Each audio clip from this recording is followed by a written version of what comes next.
welcome to my channel. I did not sleep well last night and I have been awake for the past several hours. So I figure until I can get back to sleep, I may as well make a video.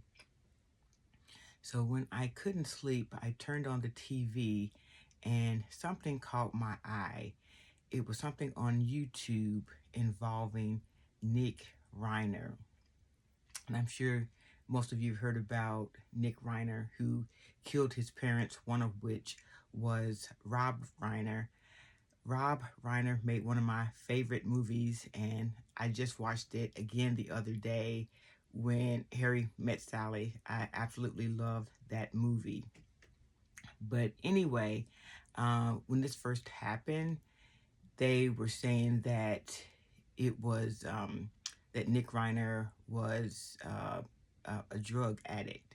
And then later on, I started seeing bits and pieces of them saying something about mental illness.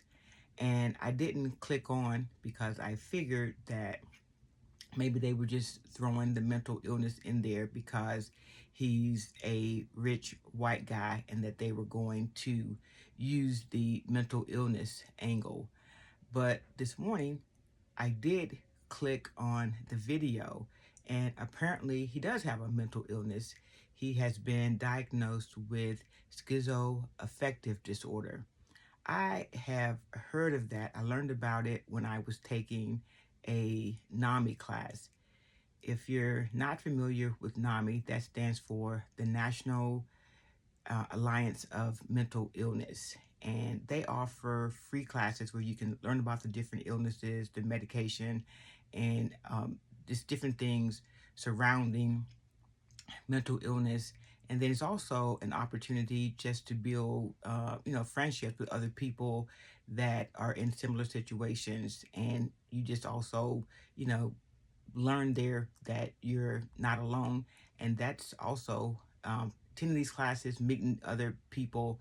That's where I learned to drop the stigma. It used to be something I was embarrassed about because I have a loved one that has a mental illness, but I'm not anymore. And I have found the more I talk about it, the more I have learned that other people, maybe not them, but somebody in their family is dealing with mental health issues as well.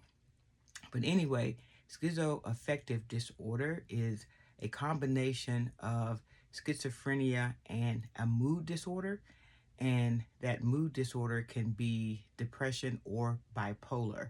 And apparently that is what Nick Reiner was diagnosed with several years ago.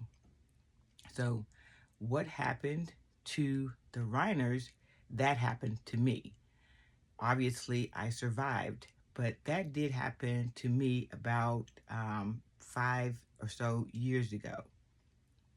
Fortunately for us, we were able to move our loved one to his own apartment, and then he also gets disability benefits. Serious mental illness is a disability, and so along with a little bit of help from us, that is how he is paying for his apartment. um Apparently the doctor that Nick was seeing changed his antipsychotic medication, and apparently that new medication caused him to go off the rails. At least that is what his attorneys are saying. And antipsychotic medications do have terrible side effects, and that's why a lot of people, if they do agree to take medication, they don't stay on it, they get off of it. I want to take this time to say most people that have a mental illness they're not violent. So I wanted to make that clear because mental illness in and of itself has enough stigma attached to it. And so I definitely don't want to be responsible for, causing more stigma. But I do want to say this. Uh, the mental health care system is failing people in the United States. Our country sends billions of dollars to other countries when we could be using that money for research. We could be using that money to build mental health clinics, mental institutions, hospitals that deal with people specifically who have mental illness. But instead, we're not doing that, but we do spend money in various states building more jails. And jails are the new mental health institution. That is what happens typically when someone has a mental health issue. They will do something and then they will get put in jail. A lot of people that you see in jail, they're there because they have a mental health issue. And then also, a lot of people that you see living on the street, a lot of homeless people have mental illness. So, you know, um, they deserve better. We should be able to do more to help them, especially since we have so much money to give to other countries. So, anyway, I hopefully I can get back to sleep. Y'all have a great day, and I'll see you all on the next video.